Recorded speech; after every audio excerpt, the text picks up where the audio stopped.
సరైన తప్పు తెలుసుకొని పశ్చాత్తాపడి ప్రజలకు క్షమాపణ చెప్పి ముందుకు నడిచేటోడే నాయకుడు. అబద్ధాలు ఆడేటోడు ఎప్పటికీ నాయకుడు కాలేడు. ఇక్కడ మనం ఇది చూస్తున్నాం. చేసింది చెప్పుకోలేకే ఓడిపోయినామని చెప్పేసి మళ్ళొక్కసారి అబద్ధం ఆడుతున్నాడు కేటీఆర్. ఆ బీఆర్ఎస్ వర్కింగ్ ప్రెసిడెంట్ కేటీఆర్ చిన్న చిన్న కారణాలతో నిరుద్యోగులు, ఉద్యోగులు, రైతులు దూరమయ్యారు అని అంటున్నాడు. ఇప్పుడు ఈయన వీళ్ళందరూ ఎందుకు దూరం అయ్యారని చెప్పేసి ఆలోచించకుండా మనం చిన్న చిన్న తప్పులు చేసినాము, మనం అట్లా చేసినాము, ఇట్లా చేసినాము అని అంటే ప్రజలు నమ్ముతారా?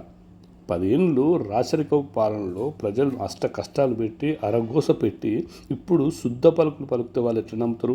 ఇంకా కూడా నీ తప్పులన్నీ నువ్వు తెలుసుకోకుండా నువ్వు ఏం చేసినావు, ఎందుకు చేసినావు అన్నది ఆలోచించకుండా కాంగ్రెస్ వాళ్ళు చేసిన అబద్ధాలకు ప్రజలు మోసపోయారని చెప్పేసి కాంగ్రెస్ మీద నెపం పెడుతున్నావు.